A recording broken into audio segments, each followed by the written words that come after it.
Guys Flipkart big billion days का announce हो चुका है। ऐसे में काफ़ी सारे लोगों की नज़र दो स्मार्टफोन पर है। एक तो है Vivo V27 एंड दूसरा है Vivo V27 Pro। ये दोनों ही स्मार्टफोन आज की डेट में भी काफ़ी ज़्यादा पॉपुलर हैं, लेकिन प्राइस थोड़ी ज़्यादा होने की वजह से काफ़ी सारे लोग इस फ़ोन को लेने से कतरा रहे हैं और प्राइस ड्रॉप होने का इंतज़ार हो रहा है।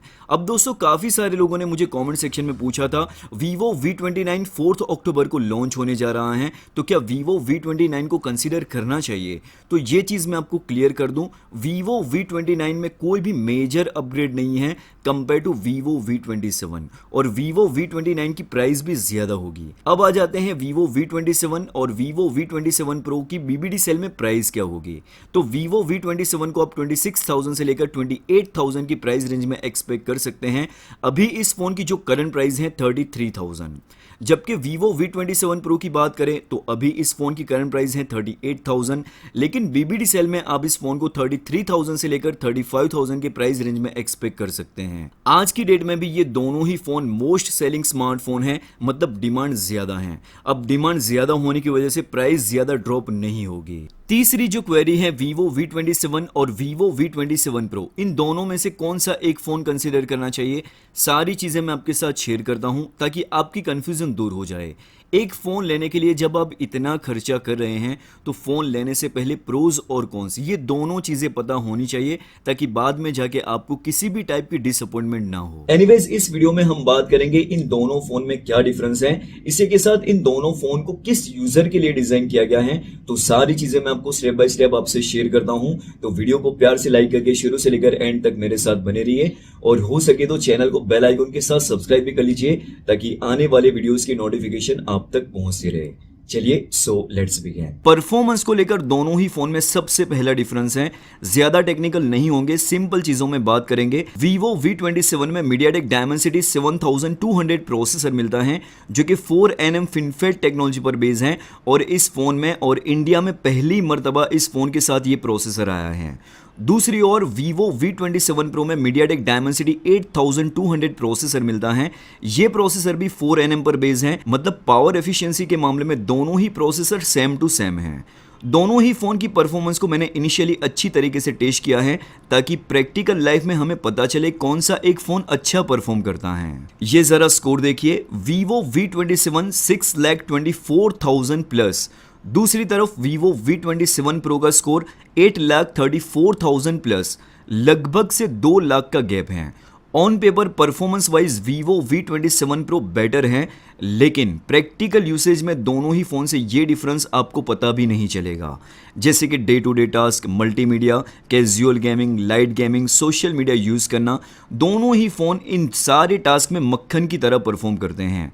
एक इंपॉर्टेंट चीज, दोनों ही फोन हार्डकोर गेमर्स के लिए नहीं है, लेकिन फिर भी अगर आप हार्डकोर गेमिंग के लिए इन दोनों में से कोई एक स्मार्टफोन लेना चाहते हैं तो Vivo V27 Pro को कंसीडर कर सकते हैं क्योंकि इसमें थोड़ा ज़्यादा पावरफुल हार्डवेयर यूज़ किया गया है। मैं पर्सनली Vivo V27 को कंसीडर करूंगा क्योंकि मैं हार्डकोर गेमर नहीं हूं, कैजुअल गेमिंग से अपना काम चल जाता है। ये हैं Geekbench स्कोर और CPU थ्रॉटल टेस्ट। दोनों ही फ़ोन को मैंने अच्छे से टेस्ट किया है, मुझे इनिशियली अभी तक कोई भी मेजर हीटिंग इश्यू नज़र नहीं आया है। दोनों ही फ़ोन जितने ही गर्म होने चाहिए उतने ही गर्म होते हैं, ज़्यादा हीटिंग का इश्यू मुझे अभी तक देखने को नहीं मिला है दोनों ही फ़ोन से। कैमरा सेक्शन की ओर नज़र करें तो दोनों ही फ़ोन में same to same camera setup है। 50 मेगापिक्सल का ट्रिपल कैमरास का सेटअप, जो मेन कैमरा सेंसर हैं दोनों ही फ़ोन में 50 मेगापिक्सल का सोनी का सेंसर है, 8 मेगापिक्सल का अल्ट्रा वाइड एंगल लेंस और 2 मेगापिक्सल का लेजेंडरी सेंसर यानी कि मैक्रो सेंसर दोनों ही फ़ोन में सेम है। इवन फ्रंट कैमरा भी दोनों ही फ़ोन में सेम टू सेम है 50 मेगापिक्सल का। कैमरा क्वालिटी दोनों ही फोन की सेम टू सेम है, लेकिन एक माइनर डिफरेंस है जो आई थिंक कुछ ज्यादा मायने नहीं रहेगा। Vivo V27 से आप फ्रंट और रियर कैमरा से आप अप टू 4K 30 FPS पर वीडियो रिकॉर्ड कर सकते हैं, जबकि Vivo V27 Pro में 4K 60 FPS का सपोर्ट था। अब 4K 30 FPS में जो डिटेल और क्वालिटी मिलती है वो काफी बढ़िया है। ज़्यादा टाइम ना लेते हुए सिंपल चीज़ों में कहूँ तो दोनों ही फ़ोन का camera setup same to same है। पिक्चर क्वालिटी और वीडियो क्वालिटी को लेकर दोनों ही फ़ोन से आपको कोई भी निराशा नहीं होगी। दोनों ही फ़ोन के डिज़ाइन को देखकर काफ़ी सारे लोग इंप्रेस होंगे क्योंकि ये कलर चेंजिंग ग्लास डिज़ाइन है। बेसिकली दोनों ही फ़ोन पर जब सन रेज आती हैं तो ये फ़ोन डार्क ब्लू कलर में दिखाई देता है। ये आप अभी जो कलर देख रहे हैं वो डायरेक्ट सनलाइट में है। अब आ जाते हैं छाँव में, जहाँ पर दोनों ही फ़ोन का लुक कुछ इस तरीके से दिखाई देगा। अब चलते हैं इंडोर कंडीशन में, आर्टिफिशियल लाइट में, जहां पर दोनों ही फोन का लुक लाइट ब्लू कलर में रिस्पॉन्ड होगा। दोनों ही फोन दिखने में काफी ज्यादा ब्यूटीफुल और खूबसूरत नजर आ रहे हैं और दोनों ही फोन की इन हैंड फीलिंग कंफर्टेबल है, हाथ में बिल्कुल भी भारी महसूस नहीं होते because of weight distribution manage very well. दोनों ही फोन का इन डिस्प्ले फिंगरप्रिंट सेंसर मस्त तरीके से काम करता है। टैप करते ही फोन अनलॉक हो जाएगा। प्रैक्टिकली तौर पर मैंने दोनों ही फ़ोन का इन डिस्प्ले फिंगरप्रिंट सेंसर काफ़ी मरतबा टेस्ट किया।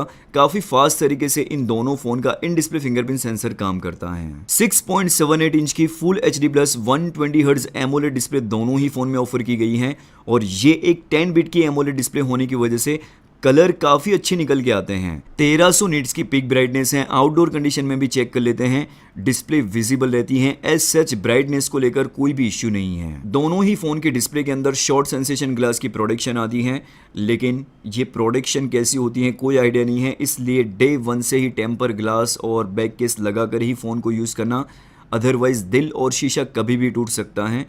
तो डे 1 से ही आप टेम्पर ग्लास और बैक केस लगाकर ही फ़ोन को यूज़ करोगे तो वो बेटर रहेगा। आउट ऑफ द बॉक्स दोनों ही फ़ोन एंड्रॉइड 13 पर रन करते हैं और कस्टमाइजेशन के काफ़ी सारे ऑप्शन मिल जाते हैं। कस्टमाइजेशन को लेकर आपको कोई भी दिक्कत नहीं होगी। एक इंपॉर्टेंट चीज़ यहाँ पर बताना चाहूँगा, कोई भी आप वीवो का स्मार्टफोन लेते हैं, जब आप उसे पहली बार सेटअप करोगे तो यहाँ पर आपको ये कुछ ऑप्शन शो होंगे like personalize recommendation, lock screen poster, ये सारे ऑप्शन को डिसेबल कर देना है। दूसरी चीज़, यहाँ पर आपको hot app and hot games का ऑप्शन भी मिलता है। वीवो के वी स्टोर में जाके सेटिंग्स में जाकर इसे डिसेबल कर देना है। ये टिप्स फॉलो करने के बाद दोस्तों मक्खन की तरह फ़ोन परफॉर्म करेगा। ये फ़ोन सिंगल स्पीकर के साथ आता है और सिंगल स्पीकर के हिसाब से लाउड और क्लियर आवाज़ है। जिस प्राइस पॉइंट पर यह फ़ोन आता है उसे देखते हुए ड्यूअल स्टीरियो स्पीकर देने चाहिए थे, लेकिन अनफॉर्चुनेटली वीवो ने इस फ़ोन में ड्यूअल स्टीरियो स्पीकर नहीं दिए हैं। वीवो V27 में आपको 6 5G बैंड का सपोर्ट मिलता है, जबकि वीवो V27 प्रो में 7 5G बैंड का सपोर्ट है। जो भी इंपॉर्टेंट 5G बैंड है वो सारे बैंड आपको दोनों ही फ़ोन में देखने को मिल जाएंगे। वीवो ने दोनों ही फ़ोन में 4600 mAh की बैटरी ऑफर की है और 66 वॉट की फास्ट चार्जिंग को ये फ़ोन सपोर्ट करता है, लेकिन बॉक्स के अंदर 80 वॉट का फास्ट चार्जर है। अब उससे कोई फ़र्क नहीं पड़ता, 66 वॉट फास्ट चार्जिंग का सपोर्ट आपको मिल जाएगा।